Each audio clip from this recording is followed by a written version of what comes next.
4 de abril de 1945. As tropas aliadas avançavam rapidamente pelo território da Alemanha. O clima estava quente, as árvores floresciam nos campos, tudo indicava a chegada da primavera. Mas o cenário mudou drasticamente. Os jipes da 4ª Divisão Blindada dos Estados Unidos seguiam por uma estrada rural isolada perto da cidade de Gotha. De repente, os veículos pararam. Os soldados atingiram uma barreira invisível. Não era um muro de concreto, mas uma parede de odor. Era um fedor espesso e sufocante. Os soldados começaram a ter náuseas. O cheiro lembrava carne podre misturada com cabelo queimado. No quadro, nota-se, homens cobrindo o rosto com lenços para conseguir respirar. O general George S. Patton estava em seu carro de comando. Ele sentiu o ar pesado. Patton presumiu que fosse uma fábrica de produtos químicos ou uma unidade de processamento de carcaças de cavalos. Ele convocou seus oficiais imediatamente. De onde vem esse cheiro? Descubram a origem disso agora. Não havia margem para erro. 2 horas depois, um jipe retornou em alta velocidade ao quartel-general. O oficial no banco do passageiro estava pálido e as mãos tremiam sobre o colo. Ele parecia ter visto um fantasma. O militar se aproximou de Patton com dificuldade. General, o senhor precisa ver isso pessoalmente. O senhor não vai acreditar. Patton seguiu para o local. O destino era um complexo chamado Ohrdruf. Foi o primeiro campo de concentração nazista libertado pelo exército americano na frente ocidental. À primeira vista, uma instalação militar comum, mas na prática, um matadouro humano. O que Patton encontrou atrás daqueles portões mudou sua mentalidade para sempre. Ele era conhecido como Velho Sangue e Entranhas.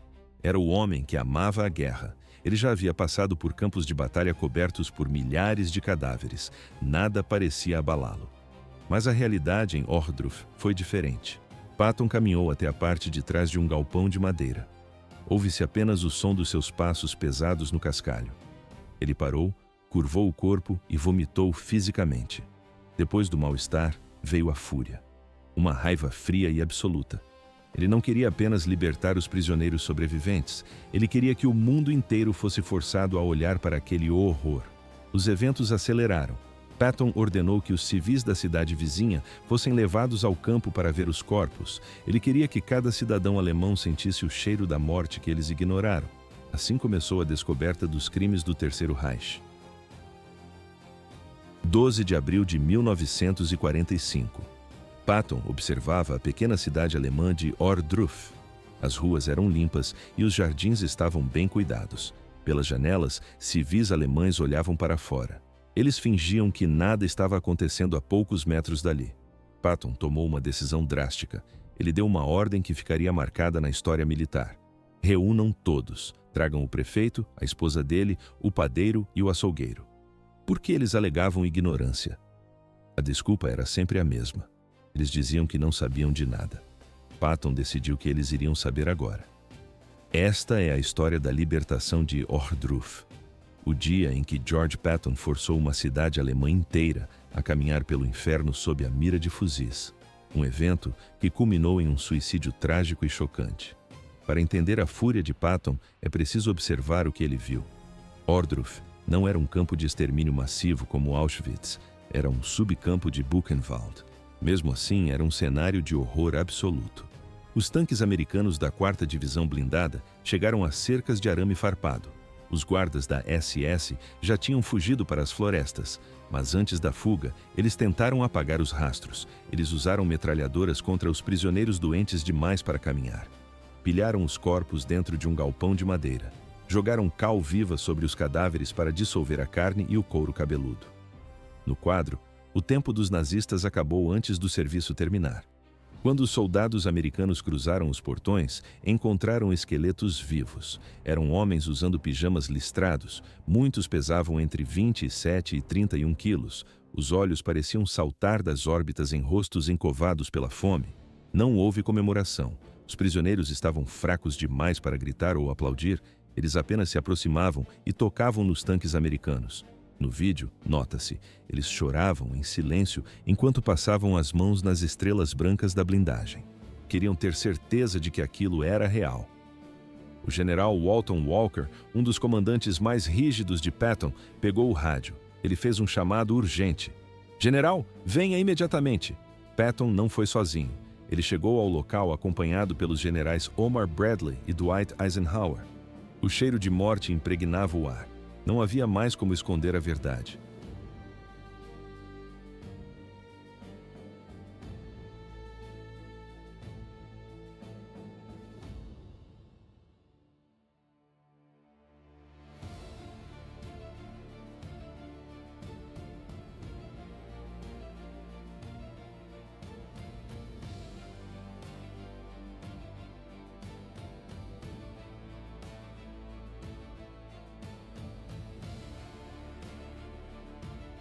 Dois milhões de soldados americanos. Todos atravessaram o oceano treinados para matar. Eles se consideravam guerreiros endurecidos pela batalha, mas eles estavam errados. George Patton atravessou os portões do campo. O rosto estava rígido. Ele segurava seu chicote de montaria. O capacete brilhava sob a luz do sol. Visualmente, ele parecia um conquistador romano, mas, conforme avançava pelo complexo, sua postura mudou. Ele passou pela praça de chamada. Viu os setores de extermínio. No centro do pátio, pilhas de corpos estavam amontoadas como lenha. Grupos de 20, 30, 40 cadáveres, todos nus, esqueléticos, muitos com marcas de tiros na nuca. Patton aproximou-se de uma das pilhas. Ele parou e fixou o olhar. Na filmagem da época, percebe-se. O general está imóvel. Um sobrevivente reduzido a pele e osso rastejou pelo chão de terra. O homem tentou beijar as botas de Patton. O general recuou um passo com cuidado. Ele estendeu as mãos e ajudou o prisioneiro a ficar de pé. Patton tinha lágrimas nos olhos. Depois, o grupo encontrou o galpão de tortura. O cenário era técnico e brutal. Havia um tronco de chicoteamento no centro. A madeira estava escurecida por camadas de sangue antigo. Nas paredes, ganchos de ferro. Ali, homens eram pendurados pelo pescoço até a asfixia lenta. O guia do campo, um prisioneiro que falava inglês, começou o relato. Ele explicou como os guardas da SS espancavam prisioneiros até a morte por puro entretenimento. Dwight Eisenhower ficou pálido. Ele parecia uma estátua de mármore. Omar Bradley permaneceu em silêncio absoluto. Nenhum deles conseguia articular uma palavra. Mas Patton reagiu de forma diferente. Ele vibrava de ódio. O general caminhou até os fundos do galpão, longe dos fotógrafos. Seus ajudantes de ordem observaram. Os ombros dele subiam e desciam. O general mais durão do mundo estava vomitando. Quando ele retornou, sua voz havia mudado. Não era mais a voz de um comandante militar, era a voz de um promotor de justiça. Ele encarou um jovem policial militar americano. Onde estava a população local? Patton perguntou se os moradores da cidade sabiam o que acontecia ali. O soldado respondeu que eles negavam tudo. Diziam acreditar que era apenas uma prisão para criminosos comuns. Patton soltou uma risada curta e amarga. O cheiro de decomposição atingia todo o condado. Para ele, era impossível não saber. Patton não pediu autorização a Eisenhower. Ele assumiu o controle da situação imediatamente. Ele convocou o marechal da polícia militar. Apontou o chicote de montaria na direção da cidade de Ohrdruf. Era uma vila alemã medieval. Ruas limpas, vasos de flores nas janelas. O vilarejo ficava a apenas 3 quilômetros das pilhas de cadáveres. Patton deu a ordem.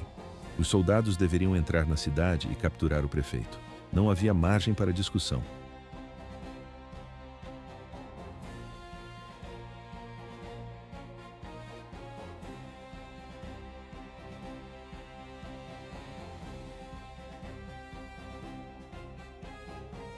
"20 minutos. Esse foi o tempo que George Patton levou para selar o destino dos moradores de Ohrdruf. O general deu a ordem direta. Reúnam todos os cidadãos, os líderes e os médicos. Tragam todos para cá. O policial militar hesitou. Ele perguntou o que deveria fazer se houvesse resistência.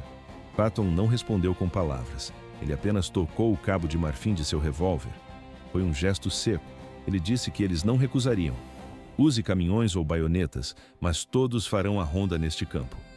Hoje. Não havia essa punição em nenhum manual militar. Era o testemunho forçado.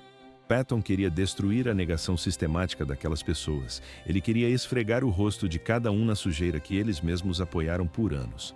Na manhã seguinte, o barulho dos motores ecoou nos portões do campo. Os caminhões pararam. Os cidadãos de Ohrdruf desceram. Eles usavam suas melhores roupas de domingo. Homens vestiam ternos e gravatas alinhadas. Mulheres usavam vestidos caros e casacos de pele. À primeira vista, parecia uma excursão de gala, mas na prática, era o início de um pescoço quebrado na realidade.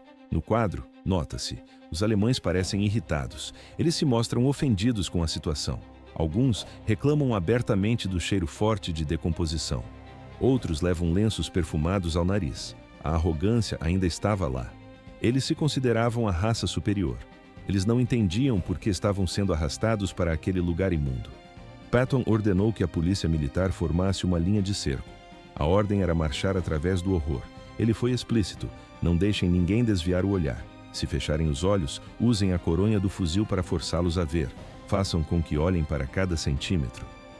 O tour da morte começou. Os civis foram conduzidos até a primeira pilha de cadáveres. A fila parou. As conversas paralelas cessaram imediatamente. As reclamações sobre o cheiro sumiram.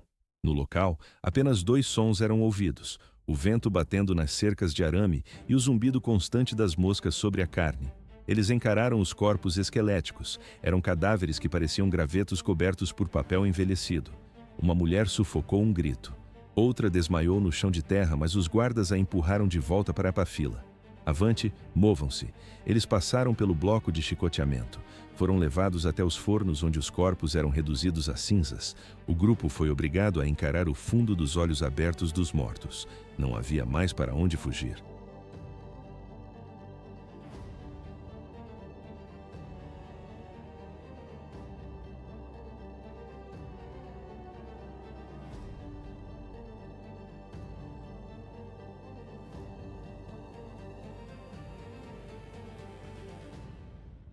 (5 de abril de 1945).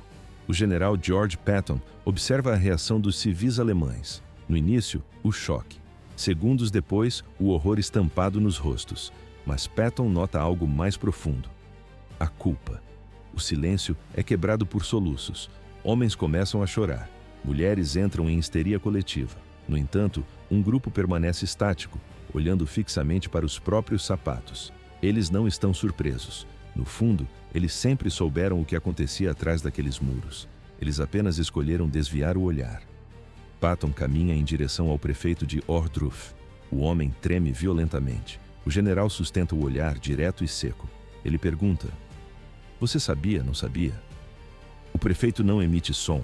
Ele apenas balança a cabeça negativamente enquanto as lágrimas escorrem. Patton vira-se para sua equipe. Ele aponta para os civis e diz: "Vejam, eles não são a raça mestre. São apenas pessoas que perderam suas almas." A visita forçada dura 2 horas. Ao final, os cidadãos de Ohrdruf estão destruídos. A arrogância desapareceu. Eles estão cobertos pela poeira do campo. O cheiro de carne queimada impregnou em suas roupas. Os soldados os colocam de volta nos caminhões. Ninguém fala. Eles retornam para suas casas limpas, decoradas com vasos de flores nas janelas. Patton sente satisfação. Naquela tarde, ele entregou justiça. À noite, ele escreve para sua esposa. Ele relata nunca ter sentido tanta raiva, mas acredita ter ensinado uma lição inesquecível. À primeira vista, a lição foi aprendida, mas na prática, ela foi insuportável para alguns. O prefeito de Ohrdruf e sua esposa entram em casa. Eles se sentam na sala de estar. Talvez tenham discutido o que viram. Talvez tenham permanecido em silêncio absoluto. O que eles disseram não foi registrado, mas o que fizeram ficou para a história. Para a história. Na manhã seguinte, soldados americanos batem à porta para entregar novas ordens, sem resposta. Eles batem novamente. Silêncio. Os soldados arrombam a porta com chutes. No quadro, o prefeito e a esposa estão mortos. Eles cortaram os próprios pulsos. Ao lado dos corpos, um bilhete escrito em alemão. A mensagem era curta: "Não podemos viver com esta vergonha." Quando Patton recebe a notícia do suicídio, ele não demonstra piedade. Ele apenas acena com a cabeça de forma sombria. Sua reação é bruta. Bom, são 2 nazistas a menos para alimentarmos. Ouvir isso parece cruel, mas Patton tinha visto as pilhas de corpos inocentes. Ele não tinha mais lágrimas para os culpados. A libertação de Ohrdruf muda tudo. O evento transforma Dwight Eisenhower para sempre. O homem habitualmente calmo torna-se um cruzado. Ele antecipa o futuro. Ele percebe que anos depois pessoas tentariam negar esses fatos. Diriam que era apenas propaganda de guerra. Por que Eisenhower convocou a imprensa? Ele precisava de provas irrefutáveis. Ele emite uma ordem imediata para todas as unidades próximas. Tragam câmeras, tragam repórteres. Fotografiem cada detalhe. Filmem tudo. A câmera registra o horror em alta resolução. Eisenhower declara: registrem tudo agora, porque chegará o dia em que algum filho da puta dirá que isso nunca aconteceu. Ele ordena que milhares de soldados americanos da região visitem o campo. Ele quer que seus homens vejam a razão da luta. Ele quer que entendam por que seus amigos morreram. Antes de Ohrdruf, os soldados viam a guerra como política e mapas. Depois de Ohrdruf, eles entendem que é uma batalha entre o bem e o mal. Um jovem soldado escreve em seu diário: nunca mais sentirei pena de um alemão. Agora sei contra o que estamos lutando. Lutamos contra monstros. Ohrdruf era pequeno comparado a Buchenwald ou Dachau. Mas foi o primeiro. Foi o campo que acordou o mundo. A raiva de Patton rasgou o véu do segredo. O povo alemão não podia mais usar a frase: nós não sabíamos. Patton garantiu que eles soubessem de cada detalhe. A atitude americana endurece, a ocupação amigável termina. A desnazificação começa com força total.